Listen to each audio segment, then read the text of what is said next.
우리는 우주의 경계를 찾기 위해 가장 먼 곳, 단, 시간의 시작을 들여다보았습니다. 그곳에 벽을 세우고 여기까지라고 말할 수 있기를 바랐죠. 아이러니하게도 우리는 벽이 아니라 다른 우주로 통하는 문을 발견했습니다. 제임스 웹이 130억 년 이상 떨어진 곳에서 오는 빛을 분석했을 때 그가 본 것들이 갓 태어난 것이 아님을 깨달았습니다. 오히려 이 은하들과 블랙홀은 마치 다른 곳에서 온 것처럼 성숙하고 발전해 있었죠. 특히 300만 광년 길이의 원시 우주 그물은 우리 우주의 뼈대라기보다는 이전 우주에서 남겨진 유산 같았습니다. 따라서 가장 먼 곳을 보면서 우리는 사실 가장 깊은 곳을 보고 있다는 것을 깨달았죠. 하지만 정말 놀라운 것은 그 문의 존재 자체가 아니었습니다. 그 문이 무엇으로 만들어졌는가 하는 것이었죠. 만약 여러분도 그 문을 지나 우리 우주가 사실 무엇 안에서 태어났는지 알고 싶다면 골로 구독해주세요. 왜냐하면 이제부터 우리는 다른 우주에 살고 있다는 증거들을 하나하나 제시할 것이기 때문입니다. 시작합니다. 수년간 우리는 우주의 이야기가 명확하다고 생각했습니다. 모든 것이 138억 년 전 무한한 밀도의 한 점에서 시작되었다고 믿었죠. 그 대폭발의 순간부터 우주가 계속 팽창하고 식어왔다고 생각했습니다. 그런데 인류가 우주의 차가운 공허 속으로 거대한 눈을 보냈습니다. 지구에서 무려 150만 킬로미터 떨어진 곳으로 말이죠. 바로 제임스 웹 우주망원경입니다. 이 망원경은 대폭발 이후 빛나기 시작한 그 최초의 희미한 빛을 포착하기 위해 만들어졌습니다. 하지만 첫 이미지들이 우리 화면에 나타났을 때 과학자들은 기대했던 것을 보지 못했습니다. 왜냐하면 그 첫 사진들에는 혼돈스럽고 갓 태어난 잔해 구름이 없었기 때문입니다. 그리고 그들이 본 것은 우리가 안다고 생각했던 모든 것을 근본적으로 뒤흔들었습니다. 따라서 우주의 시작에 대한 우리의 표준 모델은 거대한 물음표 앞에 서게 되었습니다. 왜냐하면 이 모델에 따르면 우주는 대폭발 이후 서서히 형태를 갖추어야 했습니다. 마치 씨앗에서 천천히 싹이 트는 나무처럼 말이죠. 최초의 별과 은하가 형성되는데 수억 년이 걸렸어야 했습니다. 그리고 이 첫 구조물들은 작고 불규칙하며 원시적일 것으로 예상되었죠. 그런데 제임스 웹은 시간을 거슬러 대폭발 후 불과 수억 년 뒤를 들여다보았습니다. 그곳에는 아기 은하들이 없었습니다. 오히려 마치 수십억 년의 진화를 거친 것처럼 보이는 거대하고 완벽한 형태의 성숙한 시스템들이 있었습니다. 이것은 유치원에 갔다가 그곳에서 수염을 기른 현명한 철학자들을 보는 것과 같았습니다. 이 은하들 중 일부는 형성되는 데 필요한 시간보다 훨씬 이전에 믿을 수 없는 성숙함으로 빛나고 있었습니다. 도대체 이것이 어떻게 가능했을까요? 우주가 이토록 짧은 시간에 어떻게 이토록 놀라운 복잡성과 질서를 만들어낼 수 있었을까요? 이 불가능함은 과학계 복도에서 그저 속삭여지던 한 급진적인 이론을 전면으로 내세웠습니다. 어쩌면 웹 망원경이 존재의 절대적인 시작을 촬영한 것이 아니라면? 어쩌면 수십억 년의 여정 끝에 그 탐지기에 부드럽게 내려앉은 이 빛이 우리에게 훨씬 더 오래된 혈통의 흔적을 보여주고 있는 것이라면 바로 이 지점에서 급진적이면서도 시적인 아이디어가 제시됩니다. 이 아이디어는 우리 우주가 훨씬 더 크고 훨씬 더 늙은 모체, 우주 안의 거대한 블랙홀 속에서 태어났다고 말합니다. 잠시 이것을 상상해 보세요. 상상조차 할 수 없는 은하계의 경이로움으로 가득 찬 무한하고 거대한 모체 우주. 이 고대 공허 속에서 태양보다 수십 배 더 큰 별이 죽습니다. 자신의 끊임없는 중력 아래 붕괴하죠. 물질이 너무나도 밀도 높게 압축되어 공간 자체가 휘고 시간이 멈춥니다. 블랙홀이 태어나는 것입니다. 밖에서 보면 이것은 사건의 지평선이라 불리는 어떤 빛도 어떤 정보도 절대로 빠져나갈 수 없는 무한한 어둠의 구체입니다. 하지만 그 안에서는 무슨 일이 일어날까요? 알베르트 아인슈타인의 일반 상대성 이론은 매혹적인 가능성의 문을 열어줍니다. 왜냐하면 블랙홀의 핵에서 물질이 극도로 압축될 때 무한한 특이점으로 사라지는 대신 엄청난 양자 압력이 반동을 일으킬 수 있기 때문입니다. 일종의 역붕괴, 완전히 새로운 시작 말입니다. 그 지역의 관찰자에게 이 반동은 우리가 우리 자신의 대폭발을 묘사하는 것과 똑같이 보일 것입니다. 무한히 밀도 높은 한 점에서 공간, 시간, 그리고 에너지에 갑작스럽고 상상할 수 없을 정도로 빠른 팽창. 따라서 우리가 대폭발이라고 부르는 것은 사실 붕괴하는 별의 뱃속에서 새로운 우주가 내쉬는 첫 깊은 숨일 수 있습니다. 이 아이디어는 웹이 본 불가능할 정도로 이르고 성숙한 은하들을 설명할 길을 열어줍니다. 왜냐하면 이 은하들은 무에서 시작되지 않았을 수 있기 때문입니다. 아마도 붕괴하는 별, 즉 모체 우주 자체로부터 유산을 물려받았을지도 모릅니다. 아마도 이 성숙함은 역설이 아니라 족보의 증거일 것입니다. 하지만 이 이론을 뒷받침하는 것은 단지 철학적인 아름다움만이 아닙니다. 바로 여기서 과학자들은 한 소름 끼치는 수학적 대칭성을 발견했습니다.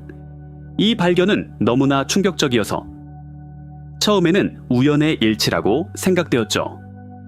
관측 가능한 우리 우주의 추정 총 질량을 계산하면, 즉 수천억 개의 은하 각각에 있는 수천억 개의 별들, 무한한 암흑 물질 구름, 그리고 성간 먼지의 그 미세한 안개를 모두 합치면 우리의 상상력을 초월하는 숫자를 얻게 됩니다.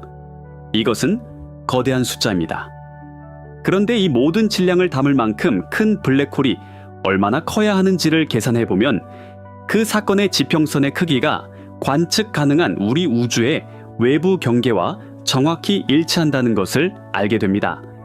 1대1로 말입니다. 이것이 단지 수치적인 우연일까요? 아니면 이것이 우주 자체에 쓰인 궁극적인 증거일까요? 어쩌면 우리가 시간의 가장자리까지 바라보고 영원을 보았다고 생각했을 때 사실은 우리가 태어난 껍질의 안쪽 표면을 보고 있었던 것일지도 모릅니다. 이 가능성에 대한 알미 우리를 두렵게 해서는 안 됩니다. 오히려 깊고 거의 위안을 주는 평화를 담고 있습니다. 왜냐하면 이것은 우리가 텅 비고 차가운 허공을 떠도는 것이 아니라는 의미이기 때문입니다. 우리는 안전합니다. 집에 있습니다. 하지만 이 거대한 보이지 않는 구조는 어떻게 작동할까요? 블랙홀 안의 물리학은 우리 우주의 팽창과 웹이 본 초기 은하들을 어떻게 설명할 수 있을까요? 이 질문에 답하기 위해 우리는 먼저 이 신비로운 우주 거인들의 본질을 이해해야 합니다.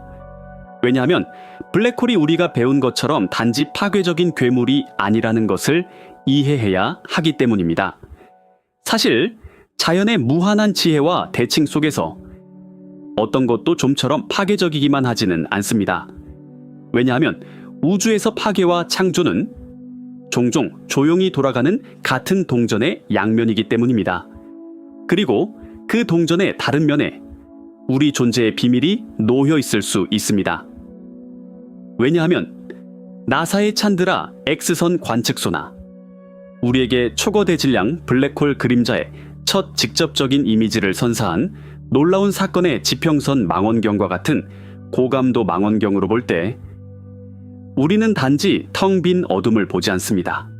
오히려 고대의 나선형 춤에 갇힌 빛나고 회전하는 물질의 고리를 봅니다.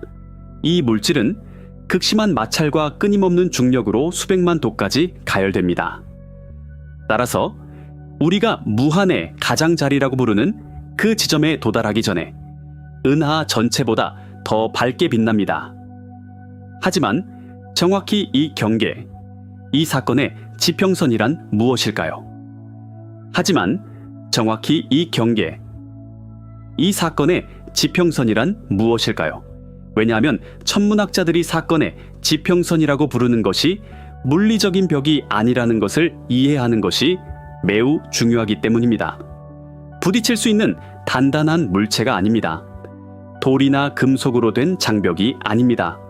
오히려 시공간의 복잡한 기하학 속 보이지 않는 절대적으로 부드러운 문턱입니다. 순수한 수학적 선이죠.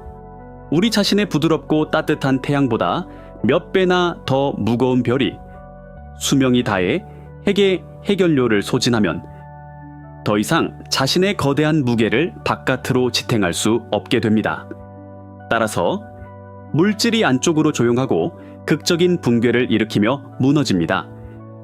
우주의 그 조용한 형성의 손길인 중력은 물질을 너무나 상상할 수 없을 정도로 압축하여 가장 저항력이 강한 원자들조차 간단히 으스러집니다.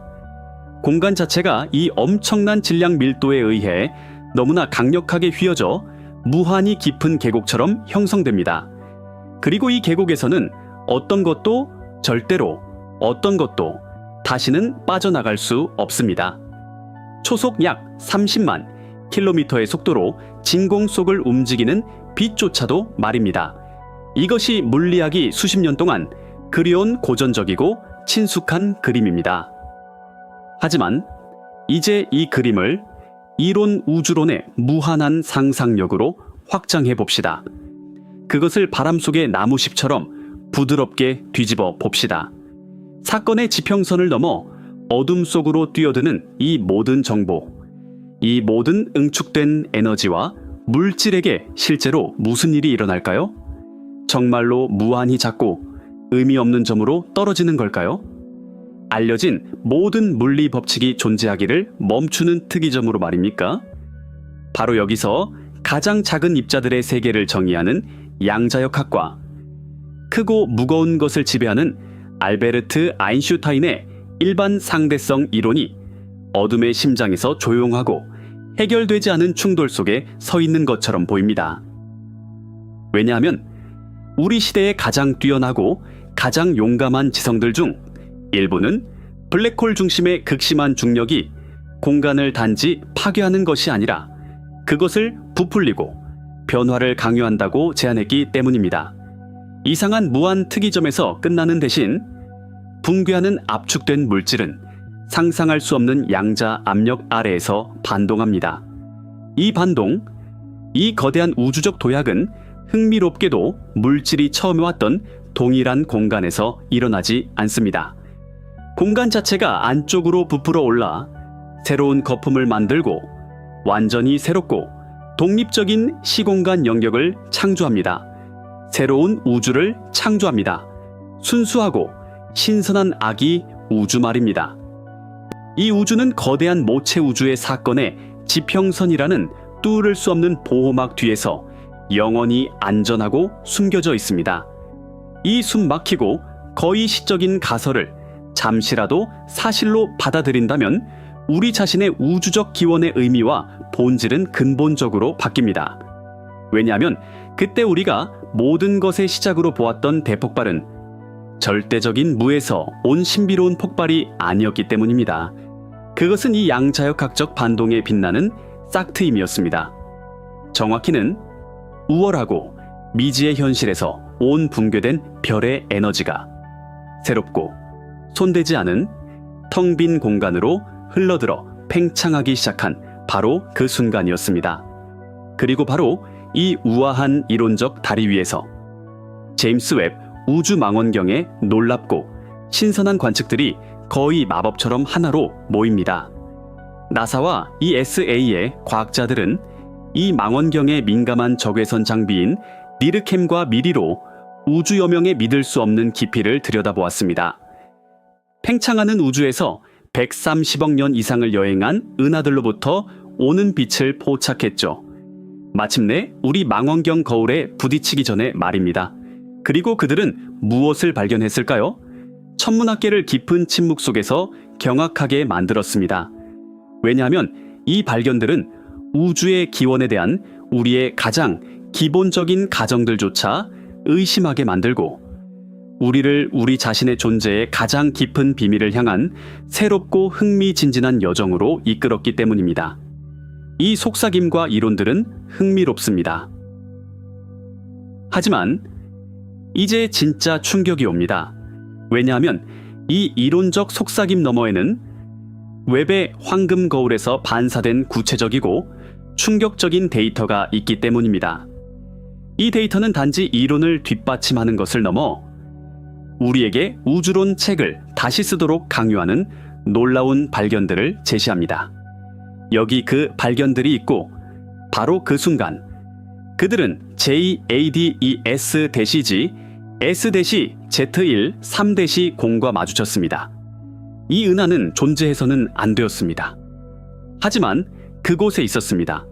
그 빛은 우리에게 130억 년 이상 도달하고 있었습니다. 이것은 우리가 그 은하를 우주가 단지 3억에서 4억 살이었을 때의 모습으로 보고 있다는 것을 의미했죠. 우주론적 규모에서 이것은 눈 깜짝할 사이입니다. 표준 모델에 따르면 이 시대의 은하는 작고 구조가 없으며 별 형성 활동이 약해야 했습니다. 하지만 JADES-G Z130은 그렇지 않았습니다. 매우 밝았습니다. 매우 성숙했습니다. 그 질량은 수억 개의 태양 질량으로 추정되었습니다. 그리고 이 질량을 이렇게 짧은 시간에 모을 수 있었다는 사실은 물리학자들이 불가능하다라는 단어를 사용하게 만들었습니다. 왜냐하면 그렇게 젊은 우주에서 물질이 그렇게 빠르게 축적되어 그렇게 거대한 구조를 형성하도록 허용하는 알려진 메커니즘이 없었기 때문입니다. 왜냐하면 우주의 그 초기 시대에는 충분한 건설 자재가 없었어야 했기 때문입니다. 따라서 이 발견은 처음에는 측정 오류로 간주되었습니다. 하지만 반복된 분석은 동일한 결과를 내놓았습니다. 과학자들은 경악했습니다. 이것은 우주가 일종의 속임수를 썼거나 숨겨진 시작의 이점을 사용했을 수 있다는 것을 의미했습니다. 하지만 충격은 여기서 끝나지 않았습니다. 웹은 더 깊이 들여다보았습니다. 그리고 거기 우주의 여명기에 훨씬 더 큰 괴물이 숨어 있었습니다. UHZ1이라는 이름의 이 은하는 지금까지 우리가 관측한 가장 먼 은하 중 하나였습니다. 그 빛은 우주가 단지 4억 7천만 살이었을 때 출발했습니다. 하지만 이 은에 대해 정말 충격적인 것은 그 중심에 무엇을 숨기고 있었는가였습니다. 찬드라 X선 관측소와의 공동 관측은 그곳에 거대한 촉어대 질량 블랙홀이 있다는 것을 밝혀냈습니다. 이 블랙홀의 질량은 태양의 1000만에서 1억 배 사이였습니다. 이 숫자만으로도 믿을 수 없었죠. 하지만 진짜 불가능한 점은 이것이었습니다. 이 블랙홀의 질량이 자신의 모은에 있는 수십억 개의 별들의 총 질량과 거의 같았다는 것입니다. 이것은 전례 없는 상황이었습니다.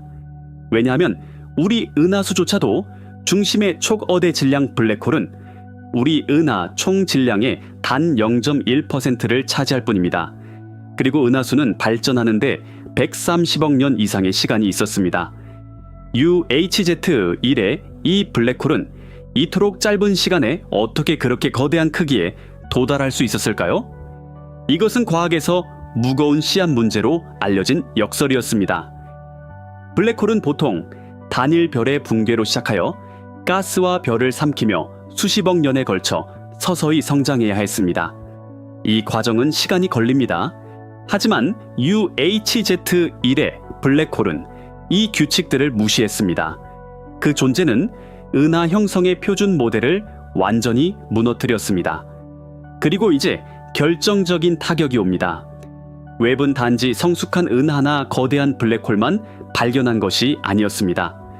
이 초기 구조들의 공화학적 구성 또한 큰 비밀을 품고 있었습니다. 왜냐하면 이 젊은 은하들은 놀라울 정도로 더러웠기 때문입니다. 무거운 원소들로 가득 차 있었죠. 과학자들은 이 무거운 원소들, 즉 수소와 헬륨을 제외한 모든 것을 금속이라고 부릅니다. 하지만 이 금속들은 대폭발해서 생성되지 않습니다.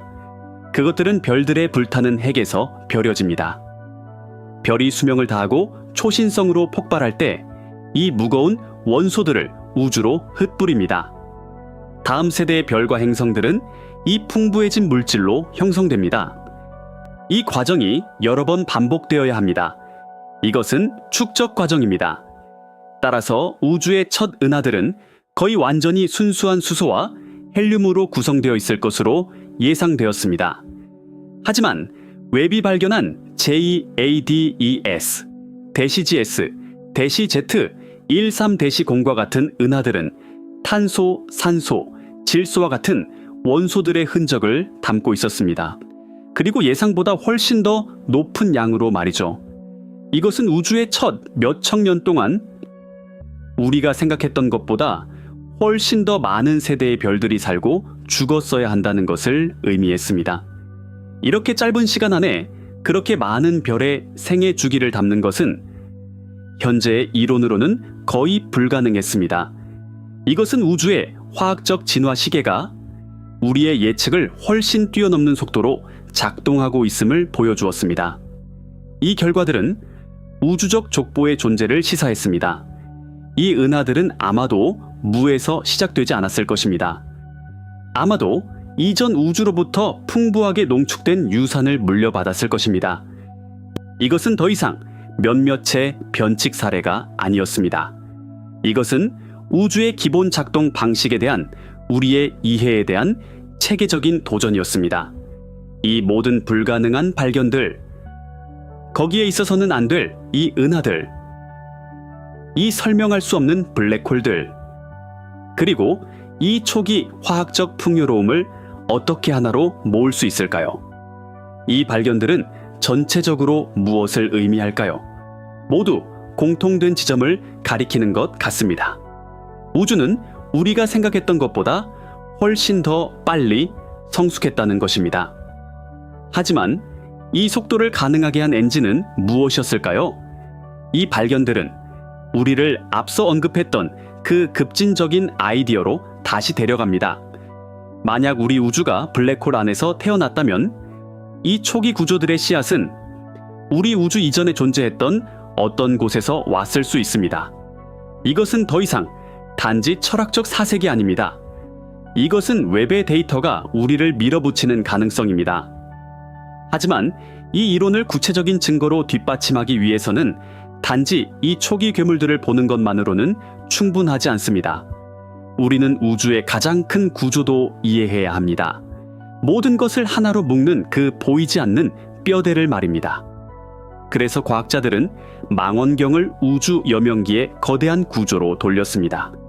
왜냐하면 웹은 단지 고립된 은하들을 발견한 것이 아니라 이 은하들을 서로 연결하는 우주 그물의 첫 실가닥들도 보았기 때문입니다. 왜냐하면 웹은 단지 고립된 은하들을 발견한 것이 아니었습니다. 그는 이 은하들을 서로 연결하는 우주 그물의 첫 실가닥들도 보았습니다. 이 거대한 구조는 우주의 가장 큰 건축물입니다. 컴퓨터 시뮬레이션은 우주가 수십억 광년 길이의 암흑 물질 필라멘트로 이루어진 거대한 그물망 같아야 한다고 오랫동안 예측해 왔습니다. 하지만 이 그물망의 첫 씨앗을 보는 것은 완전히 다른 문제였습니다. 웹은 우주가 단지 8억 3천만 살이었을 때 10개 이상의 은하를 서로 연결하는 거대하고 300만 광년 길이의 실을 발견했습니다. 이 구조의 중심에는 밝은 퀘이사, 즉 활발하게 물질을 삼키는 초거대 질량 블랙홀이 있었습니다. 이 발견은 은하들이 무작위로 분포하는 것이 아니라 이 보이지 않는 그물망을 따라 강물처럼 흐른다는 첫 직접적인 증거였습니다. 하지만 또다시 같은 문제가 있었습니다. 이 구조가 이렇게 이른 시기에 이렇게 뚜렷하고 조직적일 것으로 예상되지 않았습니다. 이것은 그물망 자체가 우리가 가정했던 것보다 훨씬 더 빨리 짜여졌다는 것을 보여주었습니다. 암흑 물질이 이렇게 빨리 덩어리지고 이렇게 명확한 필라멘트를 형성하는 것은 다시 한번 표준 우주론 모델의 한계를 시험했습니다. 왜냐하면 이 구조들은 중력의 느리고 꾸준한 작용으로 나타나야 했기 때문입니다. 수십억 년이 걸렸어야 했습니다. 하지만 우주의 이 유년기에는 마치 누군가가 우주 배틀을 최고 속도로 설정한 것 같았습니다. 이것은 그 무거운 씨앗들, 즉 미리 존재했던 중력 중심들이 단지 개별 은하들 뿐만 아니라 우주의 가장 큰 구조까지도 형성했을 수 있다는 강력한 단서였습니다. 하지만 웹이 발견한 유일한 변칙은 우주의 초기 시간에서만 온 것이 아니었습니다. 망원경은 우리 은하계 이웃에 더 가깝지만 여전히 예상치 못한 것을 드러냈습니다. 시간을 앞으로 감아봅시다. 그리고 우주가 약 30억 살이었던 시기를 봅시다. 과학자들은 슈레딩거의 은하 후보라고 이름 붙인 천체를 보고 있었습니다.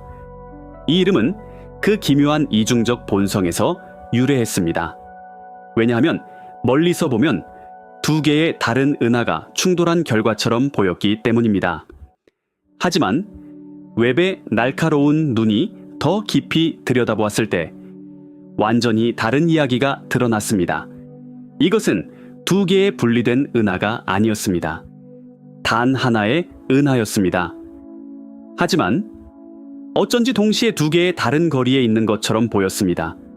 그 하나의 이미지는 다른 이미지보다 훨씬 더 가까웠습니다. 이것이 어떻게 가능했을까요? 답은 아인슈타인이 다시 한번 옳았다는 것에 있었습니다. 중력 렌즈 효과. 후보 은하와 우리 사이에 정형의 거대한 은하단이 시공간을 너무나 강력하게 위계하여 뒤에서 오는 빛을 둘로 나누고 다른 경로로 향하게 했습니다. 이 경로 중 하나는 다른 경로보다 더 길었습니다. 따라서 우리는 같은 은하의 두 다른 시간대의 두 이미지를 동시에 보고 있었습니다. 한 이미지는 다른 이미지보다 약 3억 년 더 늙었습니다. 이것은 우주 자체가 타임머신처럼 작동한다는 생생한 증거였습니다. 이 발견 자체만으로는 어떤 이론도 반박하지 않았습니다. 하지만 우주가 얼마나 기이하고 현혹적일 수 있는지를 보여주었습니다. 우리에게 우리가 보는 모든 것이 보이는 그대로가 아님을 상기시켰습니다. 그리고 가장 중요하게는 우주가 블랙홀 안에 존재한다는 이론에 간접적인 지지를 보냈습니다. 왜냐하면 이 이론에 따르면 시공간의 휘어짐은 단지 국소적인 효과가 아니라 우주의 기본 구조이기 때문입니다. 우리는 거대한 중력 우물 안에 살고 있습니다. 그리고 이 우물 안에 모든 빗줄기는 휘어지고 왜곡되고 때로는 복제된 길을 여행합니다. 하지만 아마도 이 모든 발견들 중에서 가장 철학적이고 충격적인 것은 시간의 본질에 관한 것입니다.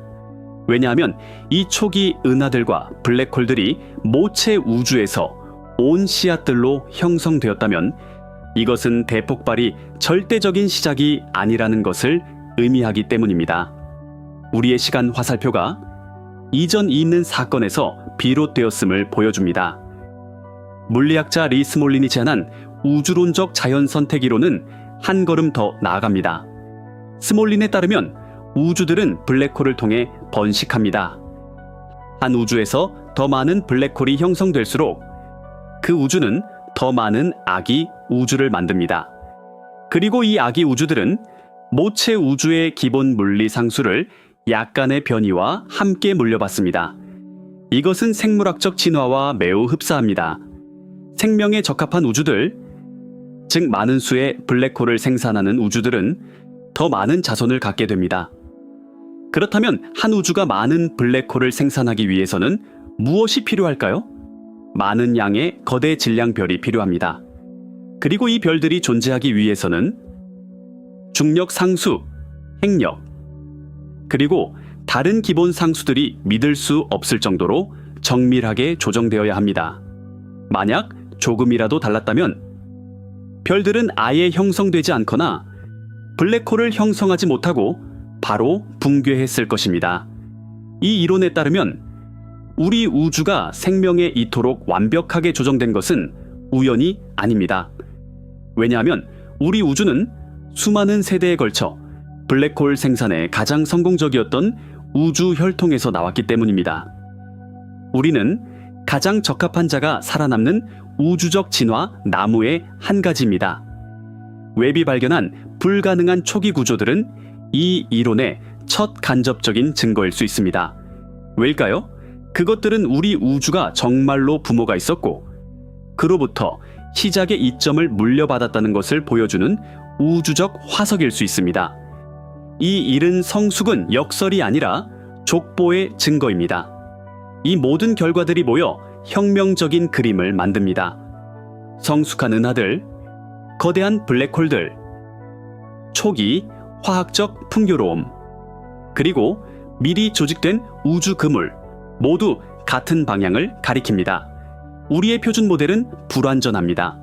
우주의 시작은 우리가 생각했던 것보다 훨씬 더 복잡하고 신비롭습니다. 하지만 이 새로운 모델, 즉 블랙홀 안의 우주 모델은 이 퍼즐 조각들을 어떻게 하나로 맞출까요? 이 메커니즘은 정확히 어떻게 작동할까요? 양자 반동이란 무엇일까요? 사건의 지평선 안의 물리학이 우리가 관측하는 팽창과 구조 형성을 어떻게 만들어낼까요? 이론과 충격적인 발견들에서 이 놀라운 우주 엔진이 어떻게 작동하는지에 대한 기술적인 세부 사항으로 넘어갈 시간입니다. 왜냐하면 이 거대한 구조 안의 법칙들이 우리 현실의 기초를 이루고 있으며 우리가 그것을 이해했을 때 우주에서의 우리의 위치를 완전히 재정의할 것이기 때문입니다. 하지만 이 놀라운 우주 엔진은 정확히 어떻게 작동할까요? 한 우주가 다른 우주 안에서 태어나도록 허용하는 물리 법칙은 무엇일까요? 충격적인 발견들로부터 이 이론의 기초를 이루는 그 우아하고 강력한 메커니즘의 깊이로 뛰어들 시간입니다. 왜냐하면 이 세부 사항들을 이해했을 때 웹이 발견한 불가능들이 사실 왜 필연적이었는지를 보게 될 것이기 때문입니다. 이제 기여를 한 단 낮추겠습니다. 그리고 이 매혹적인 물리학의 심장부로 고요한 여행을 떠나겠습니다. 이 여정의 첫 번째 정류장은 모든 것이 시작된 순간입니다. 양자 반동입니다. 이 개념을 이해하기 위해 압축된 스프링을 상상해 보세요. 스프링을 더 많이 압축할수록 그 안에 더 많은 잠재 에너지가 축적됩니다. 그리고 어느 순간 손이 지치거나 스프링의 구조가 견디지 못하고 갑자기 튕겨나가며 모든 에너지를 방출합니다. 블랙홀의 중심에서 일어나는 일은 이와 매우 흡사합니다. 하지만 여기서는 압축되는 것이 스프링이 아니라 시공간 그 자체입니다. 일반 상대성 이론에 따르면 붕괴하는 별의 물질은 무한한 밀도의 특이점, 즉 부피가 연긴 지점으로 떨어져야 했습니다. 하지만 이것은 양자역학의 규칙을 위반합니다. 왜냐하면 양자 세계에서는 어떤 것도 절대적인 0지점에 갇힐 수 없기 때문입니다. 불확정성 원리는 한 입자의 위치와 운동량을 동시에 정확하게 알 수 없다고 말합니다. 어떤 것을 무한히 이 작은 공간에 압축하려고 하면 그 운동량, 즉 에너지는 무한대로 치솟습니다. 바로 이 지점에서 우주의 두 위대한 이론인 일반 상대성 이론과 양자역학이 충돌합니다. 그리고 이 충돌에서 양자 중력이라고 부르는 새로운 물리학이 탄생합니다.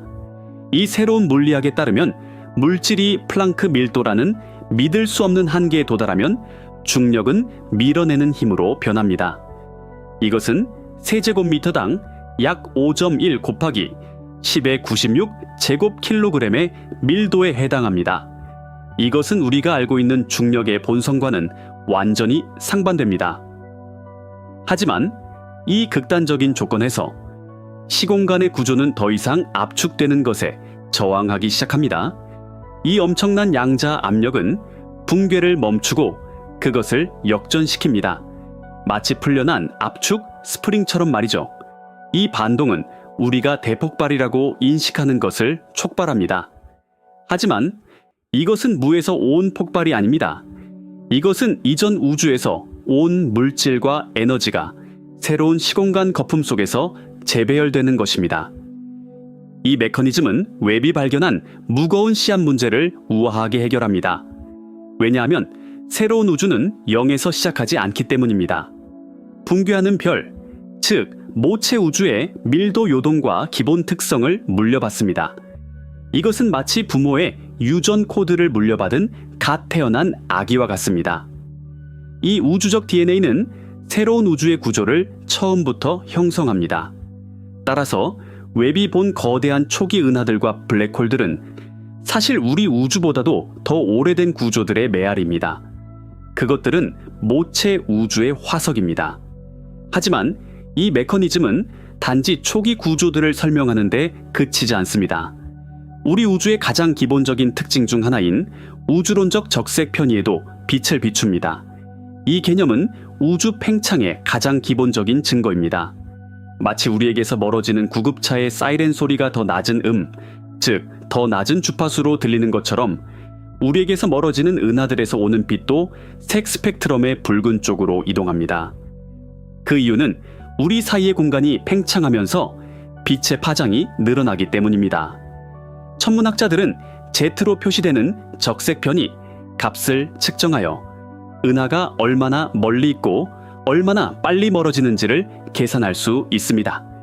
예를 들어 웹이 발견한 가장 먼 은하 중 하나인 JAD ES -G S Z13-0이 적색 편이 값은 Z가 13.2입니다.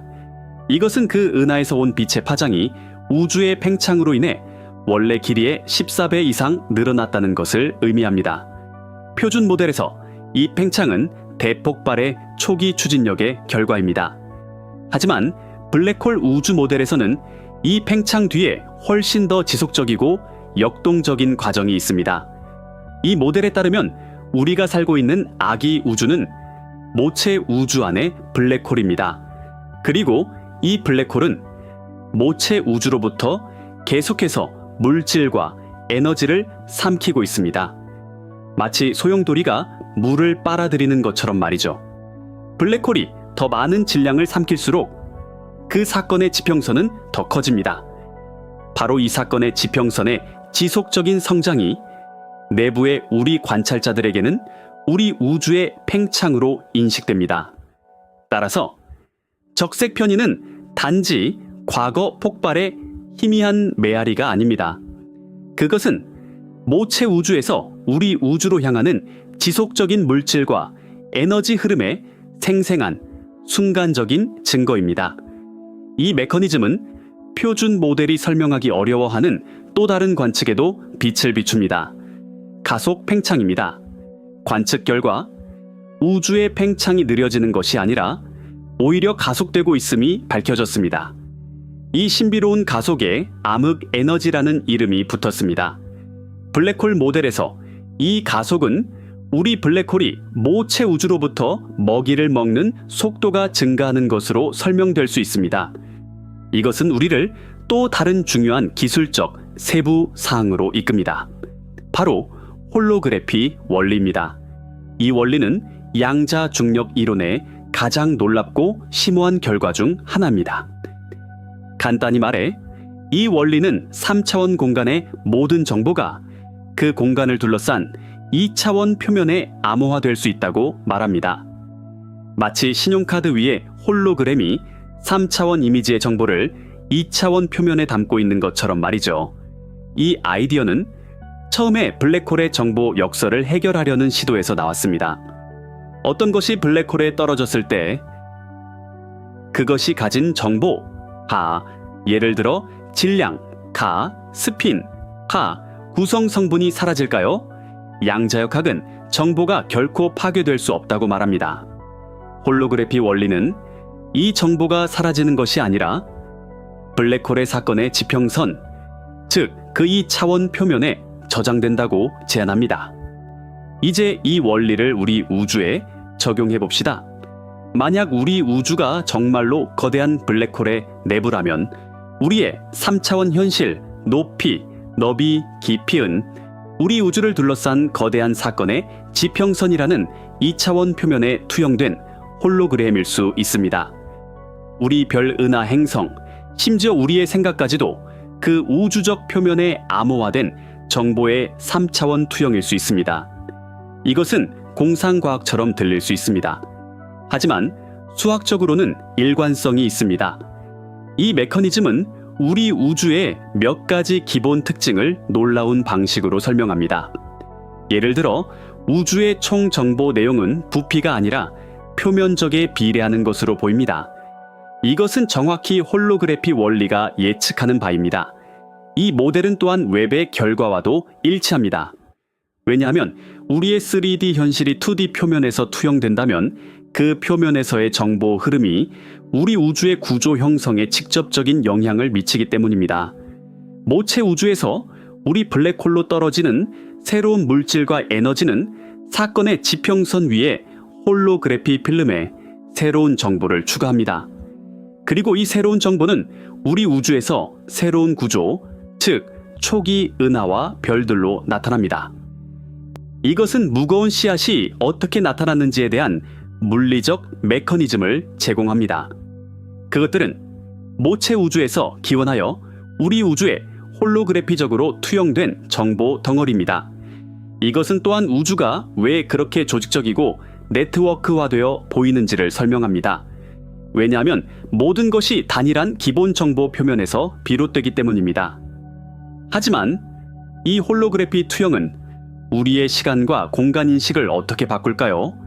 그리고 가장 중요하게도 아인슈타인의 상대성 방정식에 이 이론에 대한 대응이 있을까요? 왜냐하면 이 모델이 정말로 작동하는지 이해하기 위해서는 시간과 공간이 사건의 지평선 안에서 어떻게 행동하는지를 더 깊이 탐구해야 하기 때문입니다. 그래서 우리는 아인슈타인 방정식의 가장 혼란스럽고 매혹적인 결과 중 하나로 뛰어들어야 합니다. 공간과 시간의 역할 교체입니다. 이 개념을 이해하기 위해 우리의 일상 경험을 생각해 봅시다. 우리에게 공간은 우리가 움직일 수 있는 무대입니다. 앞으로, 뒤로, 오른쪽으로, 왼쪽으로, 위로, 아래로 움직일 수 있죠. 반면 시간은 한 방향으로 흐르는 멈출 수 없는 강입니다. 항상 과거에서 미래로 흐르죠. 우리는 내일로 가는 것을 피할 수 없습니다. 하지만 블랙홀의 사건의 지평선 안으로 들어가면 이 역할들이 놀랍게도 뒤바뀝니다. 일반 상대성 이론의 수학은 사건의 지평선 안에서 하나의 공간적 방향, 즉 중심으로 향하는 방향이 시간과 같은 성격을 띠게 된다고 보여줍니다. 이것이 무슨 의미일까요? 중심으로 떨어지는 것이 더 이상 공간에서의 움직임이 아니라는 의미입니다. 그것은 시간 속의 움직임이 됩니다. 마치 우리에게 내일이 피할 수 없는 미래인 것처럼 사건의 지평선 안의 관찰자에게는 중심에 도달하는 것이 피할 수 없는 미래입니다. 당신은 그것에 저항할 수 없습니다. 어떤 추진력도 어떤 로켓도 당신을 이 운명에서 구할 수 없습니다. 왜냐하면 이것은 더 이상 공간에서 뒤로 가려는 시도가 아니라 시간에서 뒤로 가려는 시도이기 때문입니다. 이 메커니즘은 우리 우주가 왜 한 방향의 시간 흐름을 가지고 있으며 왜 모든 방향으로 팽창하는지를 설명할 수 있습니다. 만약 우리가 블랙홀 안에 있다면 우리 우주가 모든 방향으로 팽창하는 것은 사실 그 피할 수 없는 중심으로의 낙하의 반영입니다. 우리에게 팽창은 모체 우주의 그 붕괴된 별의 중심으로 향하는 물질과 공간의 끊임없는 흐름입니다. 이것이 우리가 시간의 화살이라고 부르는 것의 기원입니다. 열역학 제2법칙은 딕트 엔트로피, 즉 무질서도가 닫힌 개에서 시간이 지남에 따라 증가하는 경향이 있다고 말합니다. 이 법칙은 시간이 왜 한 방향으로 흐르는지를 설명합니다. 하지만 왜? 라는 질문의 가장 근본적인 답은 우주의 초기 조건에 있습니다. 블랙홀 우주 모델은 이 초기 조건을 제공합니다. 왜냐하면 블랙홀 안에서의 이 시공간 역할 교체는 본질적으로 시간의 화살을 만들어내기 때문입니다. 이것은 우리 우주가 왜 시작과 미래라는 감각을 가지고 있는지를 설명하는 근본적인 기하학적 특징입니다. 하지만 이 기하학적 구조는 단지 시간뿐만 아니라 우리 우주의 물질 분포에도 영향을 미칩니다. 이것은 우리를 다음의 중요한 기술적 세부 사항으로 이끕니다. 초기 요동과 구조 형성입니다. 우리가 본 것처럼 우주는 완벽하게 매끄럽지 않습니다. 은하, 별, 행성들은 물질이 뭉친 곳입니다. 이 덩어리들이 존재하기 위해서는 우주의 초기 시절에 아주 작은 밀도 차이, 즉 초기 요동이 존재해야 했습니다. 표준 우주론 모델에서 이 요동들은 대폭발 이후 1초의 1 조분의 1보다도 짧은 시간 안에 일어났다고 가정되는 우주 급팽창 동안 양자 요동에서 비롯됩니다. 이 요동들은 그 후 당시 우주의 거대한 팽창으로 거시적 크기로 얼어붙었을 것입니다. 이것은 꽤 성공적인 이론입니다. 하지만 블랙홀 우주 모델은 이 요동들에 대해 더 직접적이고 덜 사변적인 기원을 제시합니다. 이 모델에서 KA, 초기 요동들은 모체 우주에 붕괴하는 별 자체로부터 물려받습니다. 이렇게 생각해보세요. 거대한 별이 붕괴할 때 그 과정은 완벽하게 대칭적이지 않습니다. 별의 다른 층들은 다른 밀도와 온도를 가지고 있습니다. 별은 회전하며 이는 그 구조에 복잡한 소용돌이와 요동을 만듭니다. 별이 사건의 지평선 아래로 붕괴할 때 이 모든 불규칙성들은 사라지지 않습니다. 양자 반동이 일어날 때 이 밀도, 요동들은 새로 태어난 우주의 구조에 각인됩니다. 이것들이 바로 우리가 관측하는 초기 요동들입니다. 이 메커니즘의 아름다움은 그 단순함에 있습니다. 급팽창과 같은 추가적인 가상적 시기를 필요로 하지 않습니다. 우리가 직접 관측하는 과정인 별의 죽음을 우주의 가장 큰 구조의 기초로 사용합니다. 이 물려받은 요동들이 바로 웹이 발견한 그 무거운 씨앗들입니다. 그것들은 우주의 첫 순간부터 중력적으로 더 밀도가 높은 지역들이었습니다. 따라서 일반 물질이 이 지역들에 모여 놀라운 속도로 은하와 블랙홀을 형성하는 것은 필연적이었습니다. 표준 모델에서는 중력이 이 구조들을 만들기 위해 수십억 년 동안 서서히 물질을 모아야 했습니다. 하지만 씨앗들이 이미 거기에 있었다면 과정은 훨씬 더 빨리 진행됩니다. 이것은 비옥한 토양에 심어진 씨앗과 같습니다. 척박한 땅에서 살아남으려는 씨앗보다 훨씬 빨리 자라죠. 따라서 웹이 본 그 불가능한 초기 성숙은 사실 이 물려받은 초기 조건들의 자연스러운 결과입니다. 그리고 마지막으로 이 모델은 가장 우아한 측면 중 하나를 설명합니다. 우리 우주의 기본 상수들이 왜 생명에 이토록 완벽하게 미세 조정된 것처럼 보이는가 하는 것입니다. 우주론적 자연선택 메커니즘입니다. 앞서 언급했듯이 물리학자들은 오랫동안 중력 상수 전자의 질량 또는 공간의 에너지 밀도와 같은 기본 상수들이 아주 조금이라도 달랐다면 우리가 아는 생명이 존재할 수 없었을 것이라는 점을 깨달았습니다. 이 미세 조정 문제는 일부에서는 신성한 개입의 증거로 다른 일부에서는 운 좋은 우연으로 여겨졌습니다. 하지만 우주론적 자연 선택은 세 번째 길을 제시합니다. 이것은 우연이 아니라 진화적 결과라는 것입니다. 리 스몰린의 이론은 우주들이 블랙홀을 통해 번식한다고 가정합니다. 각 블랙홀은 잠재적으로 새로운 우주의 씨앗입니다. 그리고 각 새로운 우주는 모체 우주의 물리 상수들을 잡고 무작위적인 변이와 함께 물려받습니다. 이제 생물학적 진화를 생각해 보세요. 환경에 가장 잘 적응한 유기체들이 살아남고 더 많은 자손을 낳습니다. 스몰린의 모델에서 적합성 기준은 가능한 한 가장 많은 수의 블랙홀을 생산하는 것입니다. 왜냐하면 더 많은 블랙홀을 생산할수록 당신의 혈통이 계속될 가능성이 더 높아지기 때문입니다. 그렇다면 한 우주가 많은 블랙홀을 생산하기 위해 무엇이 필요할까요? 오래 살고 질량이 큰 별들을 생산해야 합니다. 그리고 그런 별들을 생산하기 위해서는 물리 상수들이 믿을 수 없을 정도로 좁은 범위 안에 있어야 합니다. 예를 들어 핵력이 조금 더 약했다면 별들의 핵에서 탄소와 산소 같은 무거운 원소들이 형성되지 않았을 것입니다.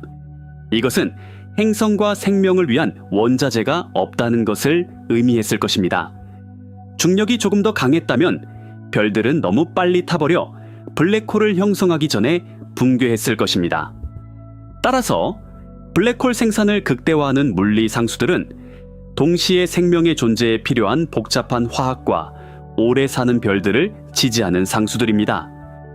우리 우주가 생명에 그렇게 완벽해 보이는 이유는 그것이 수많은 우주 세대에 걸쳐 번식에 가장 성공적이었던 혈통의 산물이기 때문입니다. 이것은 미세 조정 문제 놀랍도록 자연스럽고 과학적인 해결책을 제공합니다. 우리는 더 이상 우연이나 초자연적인 설명에 의존할 필요가 없습니다. 양자 반동, 홀로그래피 원리, 공간과 시간의 역할 교체, 그리고 우주론적 자연 선택, 이 메커니즘들은 블랙홀 안에 우주 모델이 단지 철학적 아이디어가 아니라 웹의 가장 놀라운 관측들을 설명할 수 있는 물리적으로 일관되고 강력한 이론적 틀이라는 것을 보여줍니다. 하지만 이 모든 이론적 구조 너머에 정말로 흥미로운 것은 이 모델이 우리에게 우주와의 관계에 대해 무엇을 말해주는가 하는 점입니다. 왜냐하면 이것이 사실이라면 우리는 단지 중간에 길을 잃은 고립된 존재가 아니기 때문입니다. 우리는 창조의 순환의 일부이며 다음 단계로 준비되고 있는 우주의 일부입니다. 그리고 이 순환은 우리의 의식과 존재를 상상도 할 수 없는 방식으로 서로 연결합니다. 이 이론적 깊이에서 표면으로 나와 이 연결의 가장 충격적이고 개인적인 결과들을 탐구할 시간입니다. 왜냐하면 우주의 가장 큰 비밀은 아마도 망원경에 있는 것이 아니라 우리 자신의 내면에 숨겨져 있기 때문입니다. 그리고 이제 정점에 도달합니다. 그리고 이제 정점에 도달합니다. 왜냐하면 지금까지 우리가 이야기한 모든 것은 단지 이 순간의 시작이었기 때문입니다. 기술적인 세부 사항과 이론적 틀은 잠시 접어두세요. 이제 인류 역사상 가장 강력한 망원경이 우주의 가장 어두운 비밀을 직접 들여다본 그 순간들을 목격할 것입니다. 이것들은 단지 숫자와 그래프가 아닙니다. 이것들은 우주의 심장부로 떠나는 여정의 가장 충격적이고 가장 서사적이며 가장 믿을 수 없는 정거장들입니다. 템포를 최대로 올립니다. 왜냐하면 이제 우리가 아는 모든 것의 경계가 시험받고 패러다임이 무너지며 새로운 현실로의 문이 열리는 그 순간들이 오기 때문입니다. 준비하세요. 우주가 지금 가장 큰 비밀을 드러내고 있습니다. 그리고 첫 번째 타격이 왔습니다. 그 이름은 암흑 에너지 그 자체입니다. 수십 년 동안 우리는 우주가 팽창하고 있다는 것을 알고 있었습니다. 하지만 1990년대 후반 우리는 이 팽창이 느려지는 것이 아니라 오히려 가속되고 있다는 것을 발견했습니다. 이것은 노벨상으로 이어진 발견이었습니다. 이 신비로운 가속에 우리는 암흑 에너지라는 이름을 붙였습니다. 하지만 우리는 그것이 무엇인지 몰랐습니다. 단지 그것이 존재하며 우주 총 에너지 밀도의 약 68%를 차지한다는 것만 알고 있었죠.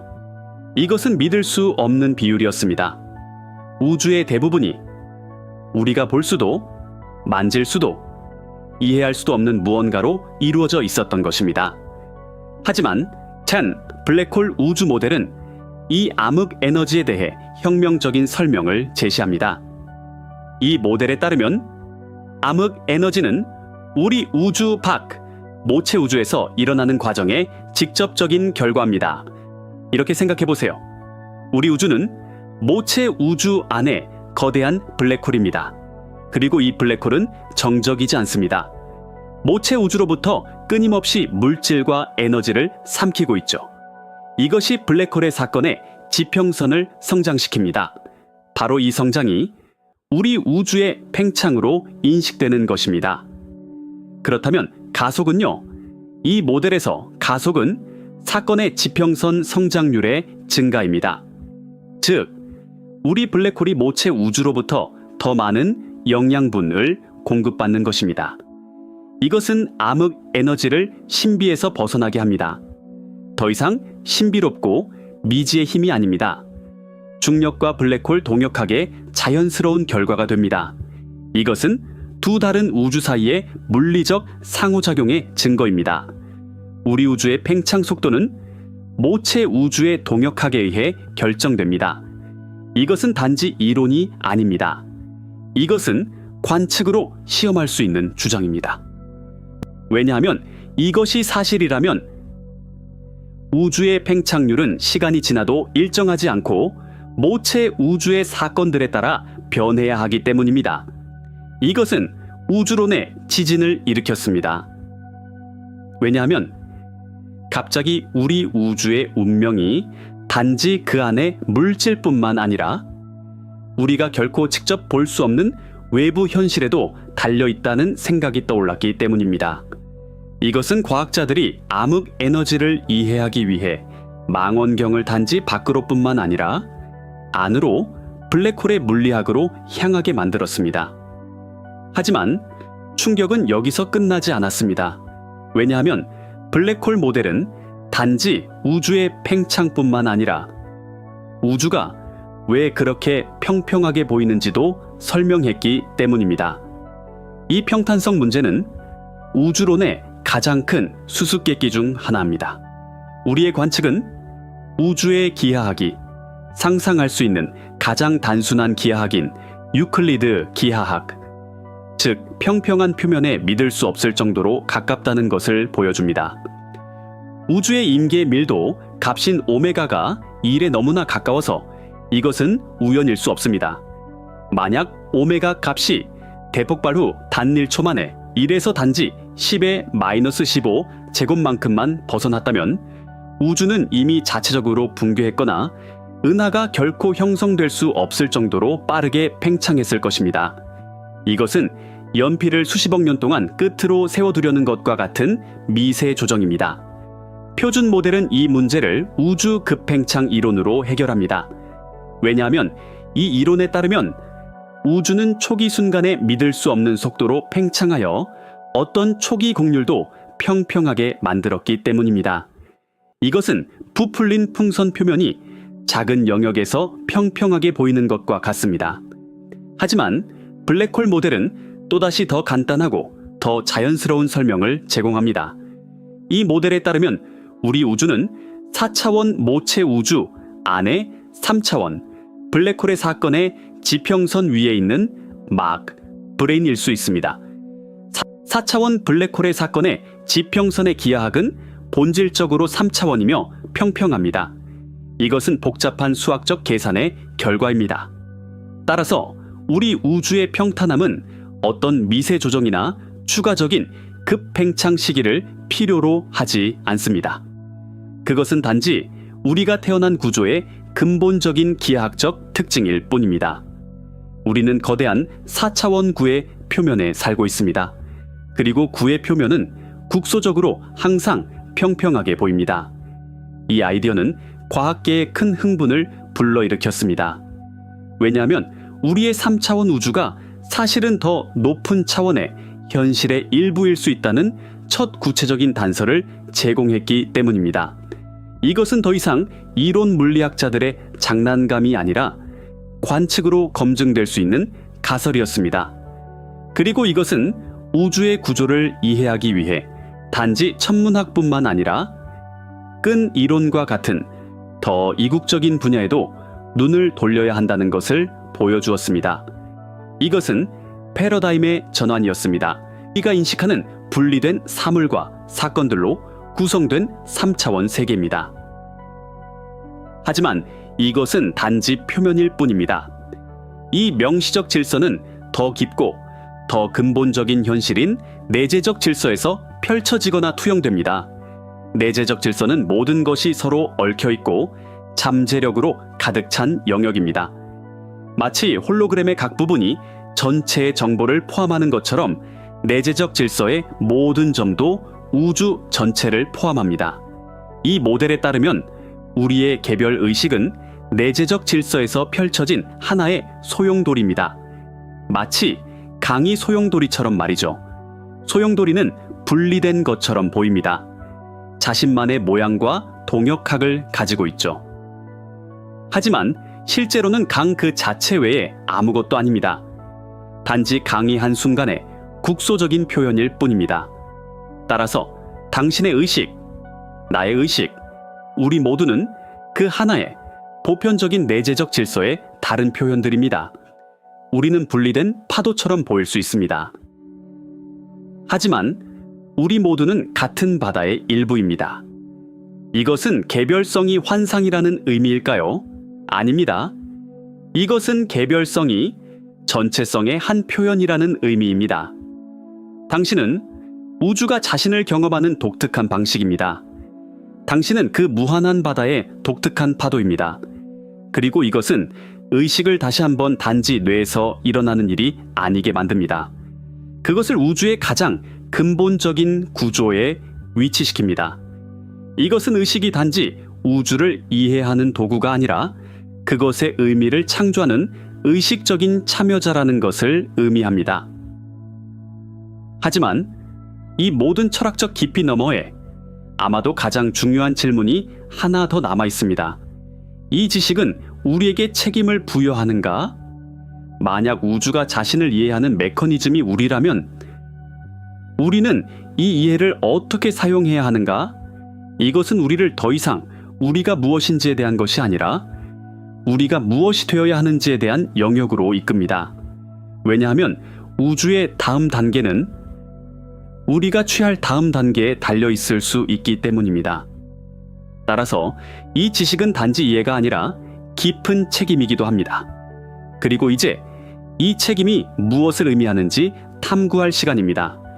만약 우주가 자신을 이해하고 경험하는 메커니즘이 우리라면 우리는 이 이해를 어떻게 사용해야 할까요? 이 질문은 우리를 더 이상 우리가 무엇인지에 대한 것뿐만 아니라 우리가 무엇이 되어야 하는지에 대한 더 깊고 더 내적인 영역으로 이끕니다. 왜냐하면 이 우주적 관점은 우리의 행동, 우리의 선택, 그리고 우리의 가치의 무게를 바꾸기 때문입니다. 이것은 과학이 도덕과 천문학이 지혜와 만나는 신성한 영역입니다. 이제 우리는 이 여정의 마지막 철학적 층으로 내려갑니다.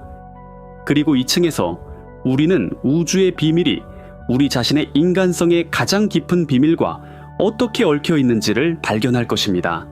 왜냐하면 이 새로운 지식에 직면했을 때 아마도 가장 근본적인 대립은 자유의지와 운명 사이일 것입니다.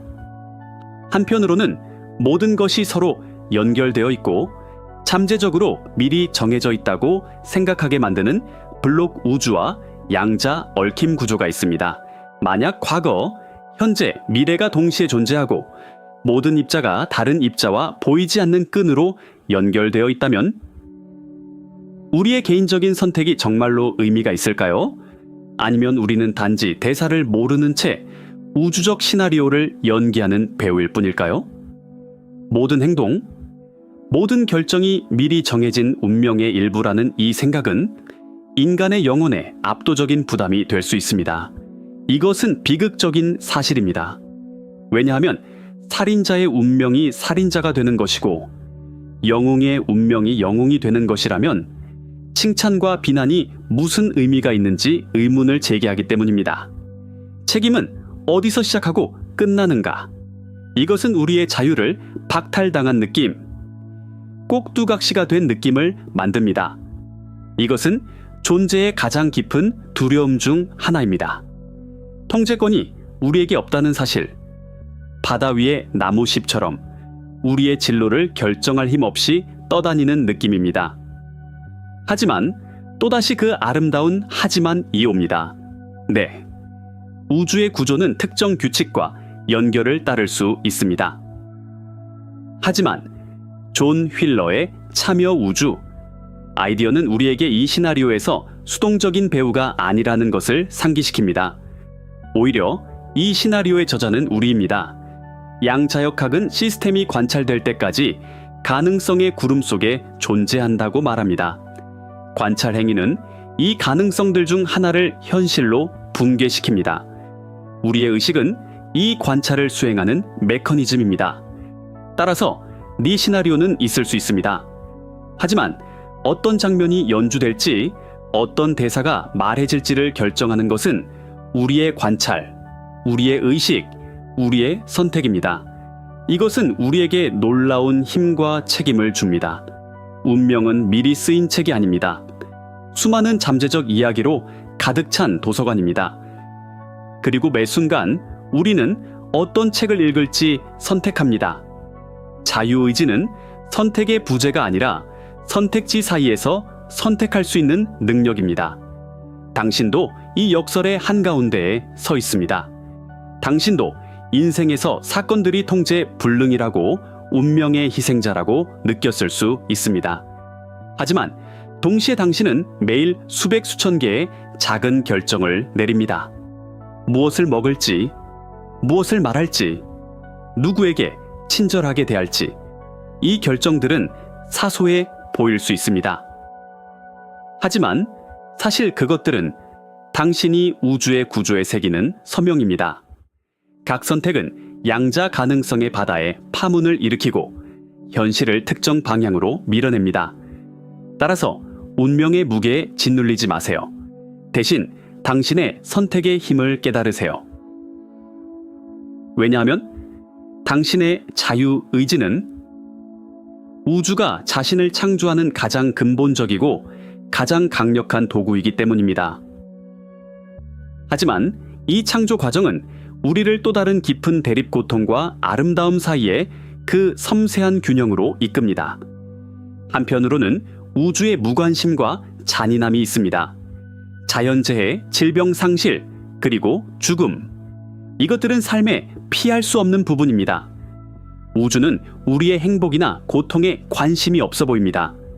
초신성이 폭발할 때 근처의 생명체가 살 수 있는 행성을 신경 쓰지 않습니다. 소행성이 충돌할 때 그것이 초래하는 파괴를 생각하지 않습니다. 이것은 존재에 가혹하고 차갑고 때로는 무의미해 보이는 면입니다. 이것은 비극적인 사실입니다. 왜냐하면 우리가 아무리 착하고 아무리 정직하더라도 고통과 상실에서 면제되지 않는다는 것을 의미하기 때문입니다. 이것은 삶이 불공평하다는 느낌을 만듭니다. 왜 착한 사람들이 고통받는가? 왜 무고한 사람들이 죽는가? 이 질문들의 만족스러운 답은 없습니다. 이것은 우주의 침묵입니다. 우리가 고통받을 때 우리를 위로하는 우주적인 목소리가 없다는 것을 받아들이는 것을 의미합니다. 이것은 존재의 가장 어둡고 가장 어려운 측면입니다. 하지만 또다시 그 하지만의 전환이 옵니다. 네, 우주는 고통으로 가득 차 있을 수 있습니다. 하지만 동시에 상상할 수 없는 아름다움으로도 가득 차 있습니다. 일몰의 색깔, 갓 태어난 아기의 미소, 교향곡의 조화, 사랑하는 사람의 눈 속의 반짝임. 이 순간들은 고통만큼이나 현실적입니다. 어쩌면 더 현실적일지도 모릅니다. 왜냐하면 고통은 종종 무언가의 결핍이나 부재에서 비롯되기 때문입니다. 하지만 아름다움은 무언가의 존재, 조화, 그리고 전체성에서 태어납니다. 어쩌면 우주는 우리가 아름다움을 더 깊이 감사할 수 있도록 우리에게 고통을 주는 것일지도 모릅니다. 어둠 없이는 빛의 가치를 알 수 없는 것처럼 말이죠. 어쩌면 고통은 우리의 마음을 부수는 망치와 같습니다. 하지만 이 균열들은 빛이 스며들 수 있는 틈입니다. 그리고 가장 깊은 연민, 가장 위대한 지혜, 그리고 가장 흔들리지 않는 사랑은 종종 가장 큰 고통에서 태어납니다. 이것은 고통이 목적을 가질 수 있고 변화의 도구가 될 수 있다는 것을 의미합니다. 당신도 이 균형을 당신의 삶에서 경험하고 있습니다. 당신도 고통받았고 상실을 경험했으며 실망했습니다. 그리고 그 순간들에는 삶이 무의미하고 잔인하다고 생각했죠. 하지만 당신은 또한 순수한 행복 깊은 사랑, 그리고 숨 막히는 아름다움의 순간들도 경험했습니다. 그리고 아마도 당신은 당신을 당신답게 만들고 더 강하고 더 현명하고 더 연민이 깊게 만든 것은 종종 힘든 시간들이었다는 것을 깨달았을 것입니다. 고통은 당신을 닫을 수도 있고 굳게 만들 수도 있습니다. 하지만 그것은 당신을 열 수도 있고 부드럽게 만들 수도 있으며 더 인간적으로 만들 수도 있습니다. 선택은 당신의 것입니다. 고통은 피할 수 없습니다. 하지만 그것이 당신을 어떻게 형성할지는 당신의 손에 달려 있습니다. 고통을 당신을 파괴하는 힘으로 보지 말고 당신을 더 깊은 이해와 더 큰 사랑으로 이끄는 스승으로 볼 수 있습니다. 그리고 이 이해는 우리를 마지막 철학적 층, 모든 것의 기초에 있는 가장 단순하지만 가장 강력한 대립으로 이끕니다. 바로 두려움과 사랑입니다.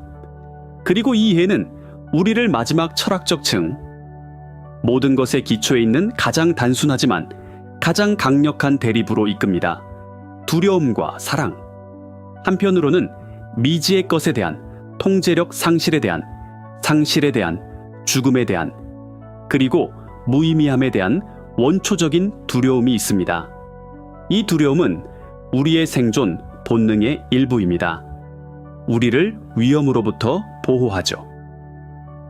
하지만 동시에 우리를 제한하고 위축시키고 분리시킵니다.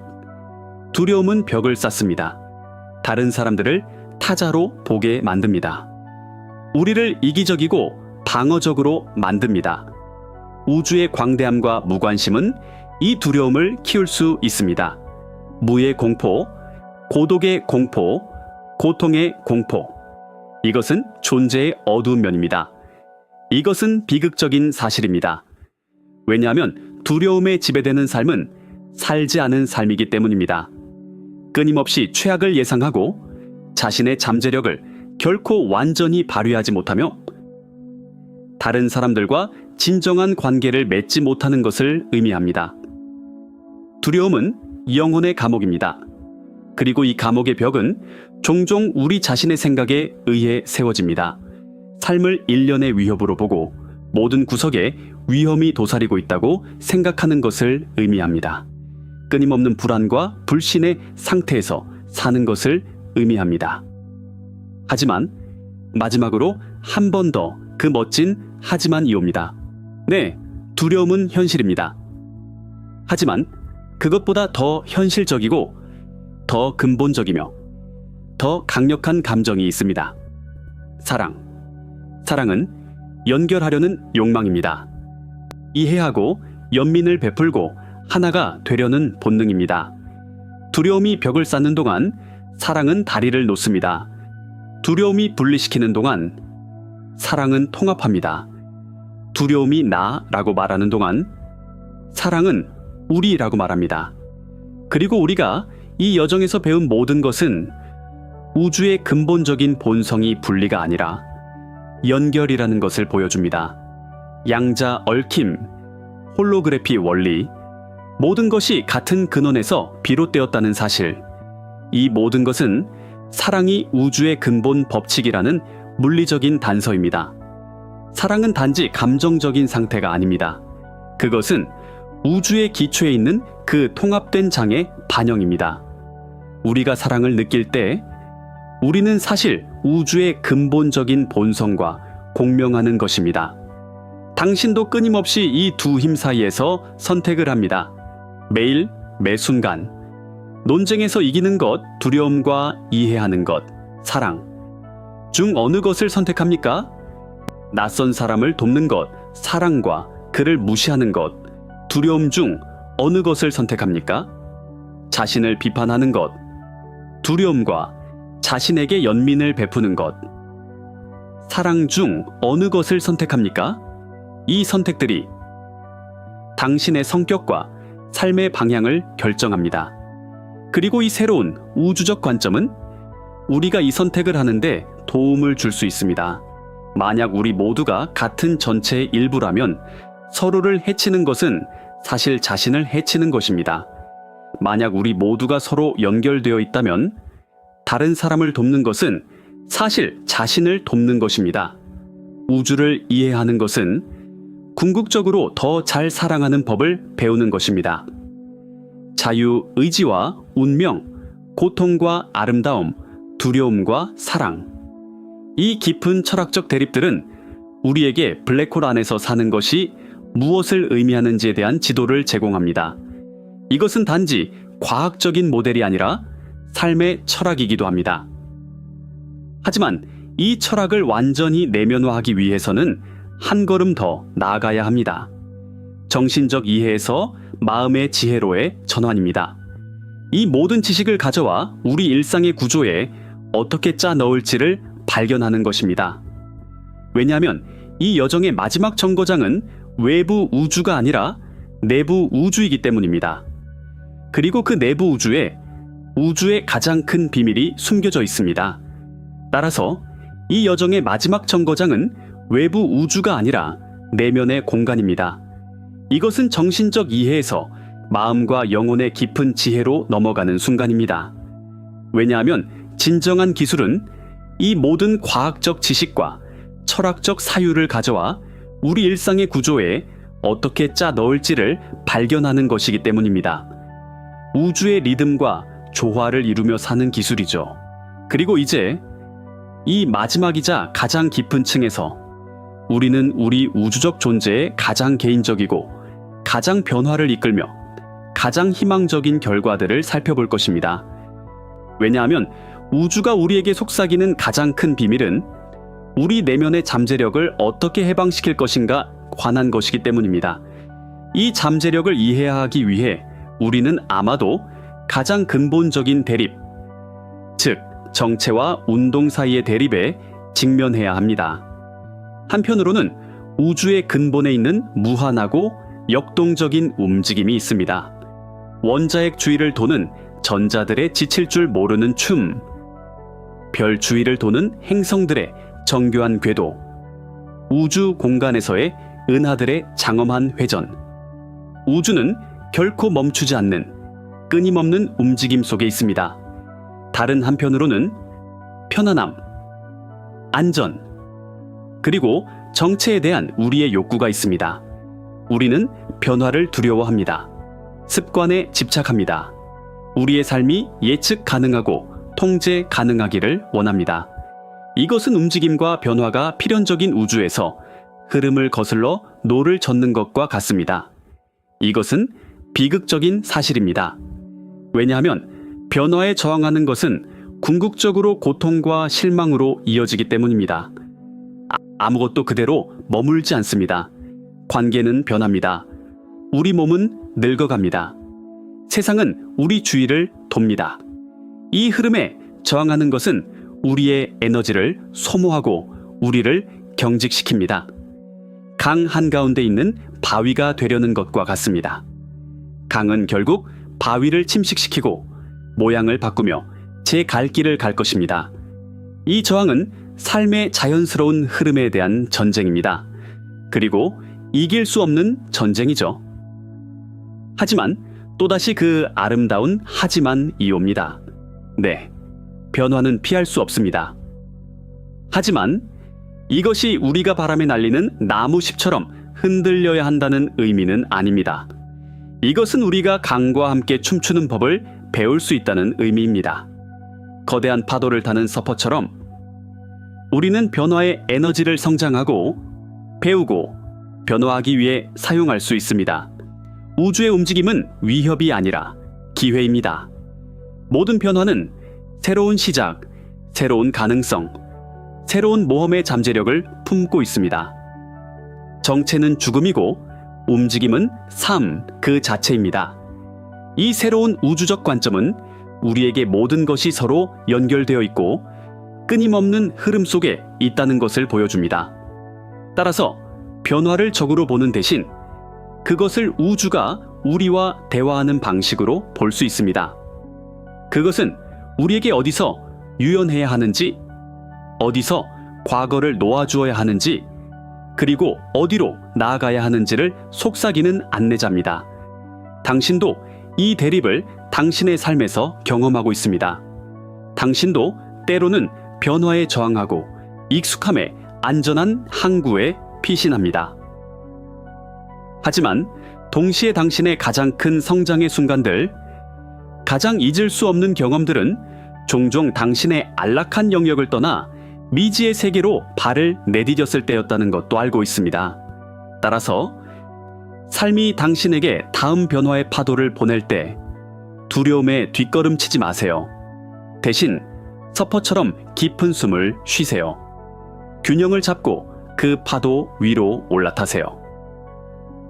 왜냐하면 당신이 우주의 움직임을 신뢰할 때 그것이 항상 당신을 있어야 할 곳으로 데려다 줄 것이라는 것을 발견하게 될 것이기 때문입니다. 하지만 이 움직임은 우리를 또 다른 깊은 대립 무의미와 의미 사이에 그 영원한 탐색으로 이끕니다. 하지만 이 움직임은 우리를 또 다른 깊은 대립 무의미와 의미 사이에 그 영원한 탐색으로 이끕니다. 한편으로는 우주 자체는 명백한 목적이나 목표가 없는 것처럼 보입니다. 물리 법칙은 그냥 작동합니다. 그것들은 도덕도, 계획도, 궁극적인 목표도 없습니다. 우주는 그냥 존재합니다. 이것은 우리의 존재 또한 근본적으로 무의미할 수 있다는 생각을 낳습니다. 우리는 이 거대하고 무관심한 기계 속에서 무작위적인 화학 반응의 결과로 나타난 작은 의식이 있는 톱니바퀴일 수 있습니다. 이것은 비극적인 사실입니다. 왜냐하면 목적 없이 사는 것은 방향을 잃은 배처럼 느껴질 수 있기 때문입니다. 실존적 공허함, 허무함을 만듭니다. 만약 삶의 궁극적인 의미가 없다면 우리는 왜 아침에 침대에서 일어나는가? 왜 노력하는가? 왜 꿈을 꾸는가? 이 질문들은 인간 영혼의 가장 깊은 곳에서 울려 퍼집니다. 그리고 답을 찾지 못하면 절망으로 이어질 수 있습니다. 그것은 우주의 거대한 침묵 속에서 메아리치는 답 없는 의미를 향한 절규입니다. 하지만 또다시 그 변화를 이끄는 하지만이 옵니다. 네. 우주는 우리에게 저절로 목적을 주지 않을 수도 있습니다. 하지만 이것이 우리가 우리 자신의 목적을 창조할 수 없다는 의미는 아닙니다. 어쩌면 우주가 우리에게 준 가장 큰 선물은 텅 빈 캔버스일지도 모릅니다. 그리고 우리는 이 캔버스를 우리 자신의 의미, 우리 자신의 가치, 우리 자신의 열정으로 칠할 자유가 있습니다. 의미는 발견되는 것이 아닙니다. 창조되는 것입니다. 그리고 이 창조 행위가 바로 삶 그 자체입니다. 우리의 우주적 임무는 우주의 무관심에 우리 자신의 의식적인 의미로 응답하는 것입니다. 이것은 사랑일 수도 있고 지혜의 탐구일 수도 있으며 예술 창조일 수도 있고 다른 사람을 돕는 것일 수도 있습니다. 선택은 우리의 것입니다. 이것은 우리에게 신적인 힘을 줍니다. 무의미한 우주에 의미를 부여하는 힘. 당신도 이 탐색의 한가운데에 있습니다. 당신도 당신의 삶에 의미가 있기를 바랍니다. 그리고 때로는 그 의미를 찾지 못할 때 길을 잃은 것처럼 느낄 수 있습니다. 하지만 잊지 마세요. 의미는 크고 추상적인 아이디어나 궁극적인 목표에 숨겨져 있지 않습니다. 의미는 작은 순간들, 일상적인 행동들, 그리고 당신이 맺는 관계들 속에 숨겨져 있습니다. 아이의 미소 속에서, 친구의 지지 속에서, 열정적으로 하는 일 속에서, 새로 배운 기술 속에서. 의미는 당신이 당신의 삶을 어떻게 사느냐에 있습니다. 따라서 위대한 목적을 찾아야 한다는 압박감에 짓눌리지 마세요. 대신 매일 작은 의미를 창조하는 데 집중하세요. 누군가에게 친절한 말을 건네세요. 궁금했던 것을 배우세요. 자연의 아름다움을 감상하세요. 왜냐하면 이 작은 의미의 조각들이 모여 평생에 걸쳐 풍요롭고 만족스러운 그림을 만들어내기 때문입니다. 그리고 당신의 독특한 그림은 우주의 무의미함에 대한 가장 아름답고 가장 강력한 응답입니다. 이 응답은 우리를 이 모든 여정의 궁극적인 종합으로 이끕니다. 과학과 영성 사이의 그 거짓된 분리. 수세기 동안 이 둘은 경쟁자로 여겨졌습니다.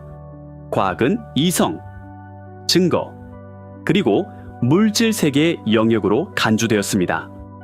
영성은 신념, 직관, 그리고 정신 세계의 영역이었죠. 하나가 다른 하나를 배제하는 것처럼 보였습니다. 이것은 비극적인 사실입니다. 왜냐하면 이 분리는 우리를 우리의 전체성에서 분리시켰기 때문입니다. 우리의 이성을 마음에서, 정신을 영혼에서 분리시켰습니다. 과학은 차갑고 영혼 없는 것처럼 보였습니다. 왜냐하면 우주가 어떻게 작동하는지는 설명할 수 있었지만 왜? 라는 질문에는 답할 수 없었기 때문입니다. 영성은 근거 없고 독단적인 것처럼 보였습니다. 왜냐하면 증명 가능한 기초가 부족했기 때문입니다. 이 분리는 인간 경험의 풍요로움을 빈곤하게 만들었습니다. 우리에게 맹목적인 믿음이나 영혼 없는 합리성 중 하나를 선택하도록 강요했습니다. 하지만 마지막이자 통합적인 하지만이 옵니다. 이 여정이 우리에게 보여주었듯이 이 분리는 환상입니다. 과학이 가장 깊은 수준으로 내려갈 때 필연적으로 영적인 질문들과 마주하게 됩니다. 우주의 기원, 의식의 본질, 모든 것의 상호 연결성. 이것들은 물리학자들과 신비주의자들이 수천 년 동안 물어온 질문들입니다. 그리고 현대 물리학, 특히 양자역학과 우주론은 우리에게 우주가 고대 지혜 전통들이 항상 직관했던 것처럼 신비롭고 네트워크로 연결되어 있으며 의식적인 곳일 수 있다는 것을 보여줍니다. 과학은 영성의 새로운 언어, 새로운 은유 체계를 제공할 수 있습니다. 영성은 과학의 목적, 방향, 그리고 도덕적 나침반을 줄 수 있습니다. 그들은 경쟁자가 아니라 같은 산을 오르는 두 명의 다른 등반가입니다. 둘 다 정상, 즉 존재의 신비를 이해하려는 열망에 도달하려고 합니다. 과학은 우주의 시를 읽는 방법입니다. 영성은 그 시를 느끼고 사는 기술입니다. 당신도 이 통합을 당신 자신 안에서 이룰 수 있습니다. 당신도 이성과 마음으로 살 수 있습니다. 우주의 경이로움을 배우기 위해 과학에 의지할 수 있습니다. 하지만 동시에 이 지식이 당신 안에서 불러일으키는 경외감, 놀라움, 진해요, 그리고 연결감을 포용할 수 있습니다. 별의 화학 성분을 아는 것이 밤하늘의 아름다움을 감소시키지 않습니다. 오히려 그것을 깊게 합니다. 이것은 과학자의 호기심과 시인의 영혼을 모두 갖는 것을 의미합니다. 온전한 인간이 되는 것을 의미합니다. 정체와 운동, 무의미와 의미, 과학과 영성, 이 마지막 철학적 사유들은 우리에게 우주에서의 우리의 위치와 잠재력에 대한 깊은 지도를 제공합니다. 우리는 더 이상 단지 별먼지가 아니라는 것을 압니다. 우리는 우주가 자신을 알고 의미를 창조하며 사랑으로 통합되는 의식적인 존재들입니다. 이 길고 깊은 여정의 끝에서 우리가 배운 모든 것은 우리를 하나의 궁극적인 진실로 이끕니다. 우주의 가장 큰 비밀은 외부의 별이나 방정식에 있는 것이 아니라 우리 내면에 그 조용하고 지혜로우며 사랑이 가득한 중심에 있다는 것입니다. 그리고 이제 그 중심으로 돌아가 이 멋진 우주 교향곡에서 우리 자신의 독특한 음을 어떻게 연주할지 발견할 시간입니다. 왜냐하면 여정은 사실 이제 막 시작되기 때문입니다.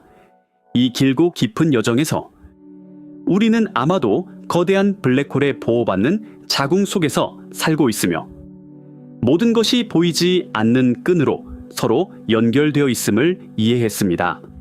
하지만 우리가 진정으로 배운 것은 이 우주 교향곡의 기본 음이 두려움이 아니라 사랑이라는 것, 분리가 아니라 통합이라는 것입니다. 당신도 우주가 자신을 알고 사랑하기 위해 찾은 독특한 길입니다. 왜냐하면 가장 큰 비밀은 바깥 우주의 광대함이 아니라 내면의 이 우주의 조용한 깊이이기 때문입니다. 그리고 그 깊이에서 침묵이 가장 강력한 대답입니다.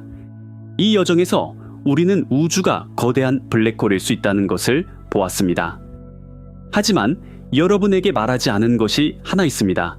만약 이 블랙홀, 우주 그 자체, 심지어 당신과 나, 단지 코드 한 줄에 불과하다면 어떨까요? 만약 우리의 모든 현실이 믿을 수 없을 정도로 발전된 컴퓨터 시뮬레이션이라면요. 다음 여정에서는 우리가 매트릭스 안에 있는지에 대한 증거를 찾아볼 것입니다. 준비되셨나요?